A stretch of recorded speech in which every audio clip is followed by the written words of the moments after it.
Cricket का जो advertisement जो लेवल पे चल रहा है, वैसे अभी हर एक चीज़ में थोड़ा थोड़ा होएगा तो काफ़ी कुछ मालूम पड़ेगा बाकी सब पेरेंट्स को।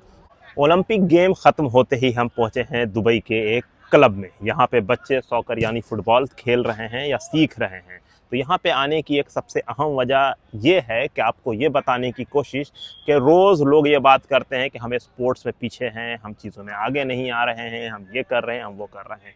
तो उसका एक छोटा सा एग्जांपल यहाँ पे आपको दिखाने की कोशिश करते हैं। यहाँ पे छोटे छोटे नन्हे मुन्ने बच्चे हैं जो फुटबॉल की प्रैक्टिस कर रहे हैं, खेल रहे हैं। तो ये बेसिकली एक ऐसा तर्ज है जिसको आप इस तरह से समझ सकते हैं, रोनाल्डो और बड़े बड़े जो फुटबॉल के खिलाड़ी हैं वो यहीं से, यानी इस स्टेडियम की बात नहीं कर रहे हैं, बल्कि वो छोटे साइज से, जब छोटे होंगे 4 साल 5 साल, तभी से उनकी तरबियत, वहीं से उनकी ट्रेनिंग शुरू हुई होगी, तब जाके वो उतने बड़े खिलाड़ी हुए। सेम ऐसे ही और दीगर कई स्पोर्ट्स में भी वैसा ही होता है। सेम यही पढ़ाई में भी होता है। जैसे कोई इंजीनियर बनेगा तो उसको शुरुआत से ही पढ़ाया जाता है, नर्सरी 1 2 3 मैट्रिक इंटर, उसके बाद वो इंजीनियरिंग करता है। तो सेम ये एक प्रोसीजर है। तो वैसे में हम यहाँ पर आए हैं, यहाँ पे हम बात भी करेंगे कोच से और आपको यहाँ पर की थोड़ी मोड़ी चीज़ें दिखाएंगे कि यहाँ पर ख़ास के दुबई में स्पोर्ट्स में बच्चे किस तरह से पार्टिसिपेट कर रहे हैं।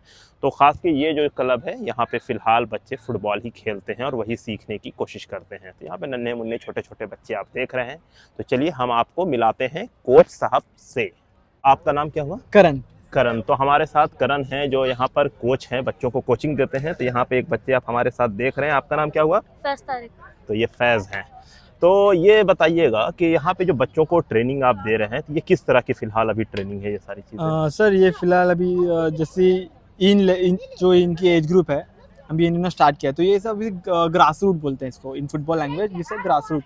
तो ग्रास रूट ट्रेनिंग होती है। सो नॉर्मली ये एज ग्रुप में हम उसकी टेक्निक, उसकी slowly the way pass, the way the dribble, the ball control, slowly जो टचेस है, वो सब हम टेक्निक पे काम करते हैं जो ये एज ग्रुप में है, जो 8-10 एज ग्रुप पे।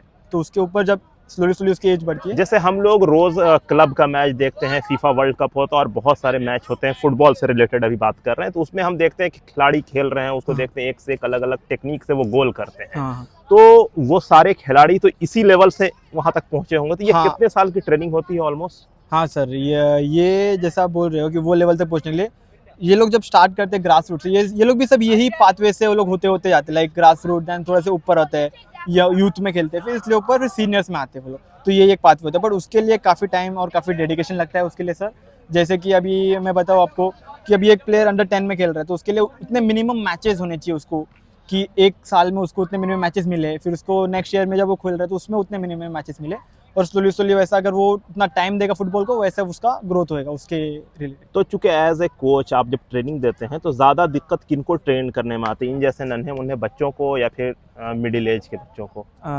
ज़्यादा करके तो ग्रास रूट्स को, बिकॉज हम बोलते हैं कि let's do passing, so they don't know passing, let's do dribbling, let's go this, so little bit थोड़ा सा डिफिकल्ट होता है, but it's manageable, like we are like have good experience. And ये फाइनल सवाल कंक्लूड करते हुए, जैसे अभी ओलंपिक ख़त्म हुआ, इसको लेकर हम लोग तरह तरह की बात करते हैं, ये एक्सपेक्ट करते हैं, जैसे लाइक हम इंडिया से हैं, आप कहाँ से हैं? इंडिया से। ओके, आप भी इंडिया से। तो आमतौर पर हमारे यहाँ ये होता है कि हमारे देश ने कम मेडल लाया, इतना बड़ा मेडल, तो उसमें क्या कमी आप देखते हैं, क्या वजह है जो हमारे यहाँ लोग स्पोर्ट्स के इस पर बहुत ज़्यादा नहीं जाते हैं, इसकी क्या वजह आप देख रहे हैं? सर मुझे लगता है कि मतलब जैसे कि हर घर में है कि हर एक घर पे पेरेंट्स से पढ़ाई कर, बच्चे को बचपन से अगर आप देखोगे तो घर पे पढ़ाई कर, फिर पढ़ाई से फिर ये ग्रेजुएशन कर ले, फिर अच्छी नौकरी कर ले।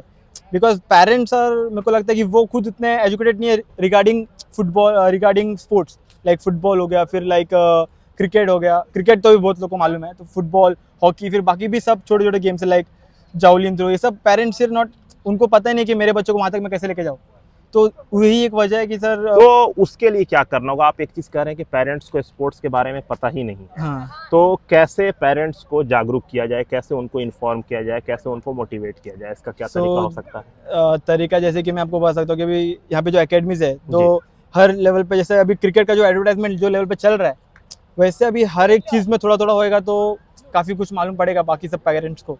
तो एक चीज़ अगर आप नोटिस करेंगे तो यहाँ पे सब पुराने जितने कोचेज़ हैं जो क्रिकेट से हट के हैं, सबकी शिकायत क्रिकेट से कि लोग सिर्फ और सिर्फ क्रिकेट की तरफ फोकस होते हैं। तो थोड़ा सा उससे डाइवर्ट करके और भी जितने गेम हैं उसके तरफ अगर फोकस करें तो वो भी बढ़ेगा, वो लेवल पे आएगा। तो कोच बहुत शुक्रिया आपका कि आपने अपना वक्त दिया, एंड फैज आपका भी बहुत शुक्रिया, थैंक यू सो मच कि आप हमारे साथ यहाँ पे रहे। तो ये कोशिश थी हमारी ये बताने की कि किस तरह से जो स्पोर्ट्स हमारे यहाँ सिर्फ क्रिकेट नहीं बहुत सारे गेम हैं, तो गार्जियन को अपने बच्चों को उसके तरफ ले जाना चाहिए। उससे एक चीज़ होगी कि वो फिजिकली भी फिट रहेंगे, क्योंकि आज की डेट में मोबाइल में लगे रहते हैं।